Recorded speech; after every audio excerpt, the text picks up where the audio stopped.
The MCU is currently a mixed bag of incredible and downright mediocre films with its multiverse shenanigans.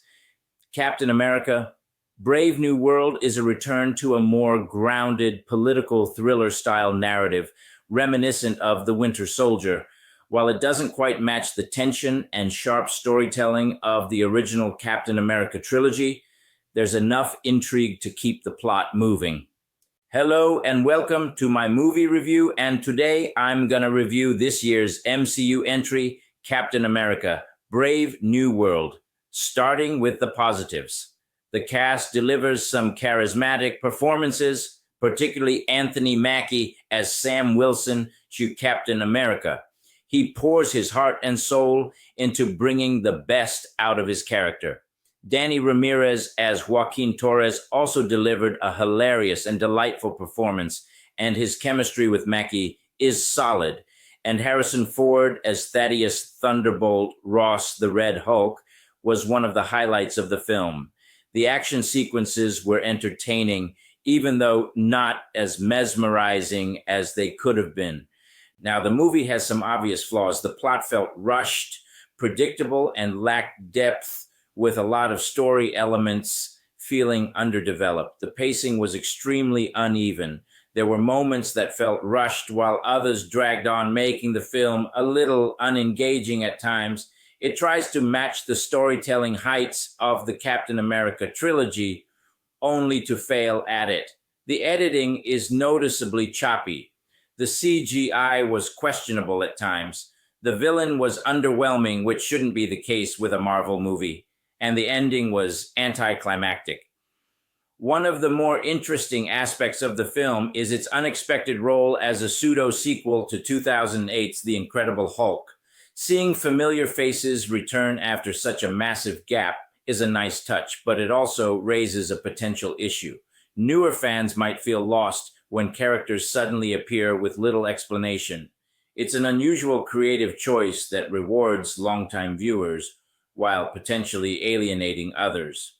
Harrison Ford, stepping into the role of Thaddeus Thunderbolt Ross, is easily one of the film's highlights.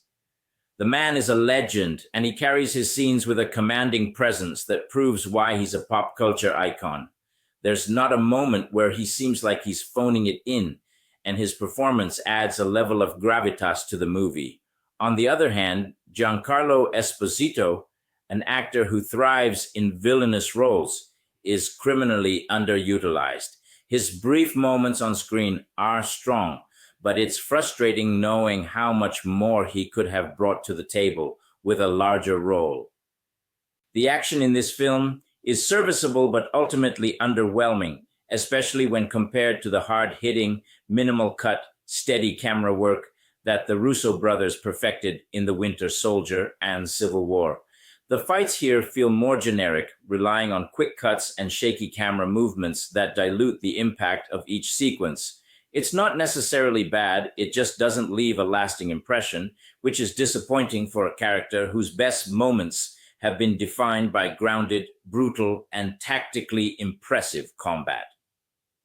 Ultimately, Captain America, Brave New World feels like a film that would have thrived during the earlier phases of the MCU, but struggles to stand out in the current era. There's something missing, perhaps the spectacle, perhaps the unexpected twists, or maybe it's just the overall sense that Marvel fatigue is setting in. Watching it feels a bit like sitting through a weaker episode of a great TV show, necessary for the overarching story, but not particularly exciting on its own. Firstly, this film requires you to recall the events of a movie that came out in 2008. If you don't remember the events of this film, don't worry, as Brave New World is chock full of clunky exposition. It also requires you to remember the events of a show that came out in 2021. Without remembering some of these details, certain plot points just lose all their impact and don't carry much weight. Maybe my memory isn't what it used to be, and maybe I should have rewatched The Incredible Hulk and Falcon and The Winter Soldier before watching this, but who has the time for that? The one thing that could have been a surprise would have been Harrison Ford's character transformation. But of course, they decided to spoil it in the trailer. Now, with that, I conclude my review of Captain America Brave New World. Okay, now if you like my channel, please hit the subscribe and the bell button.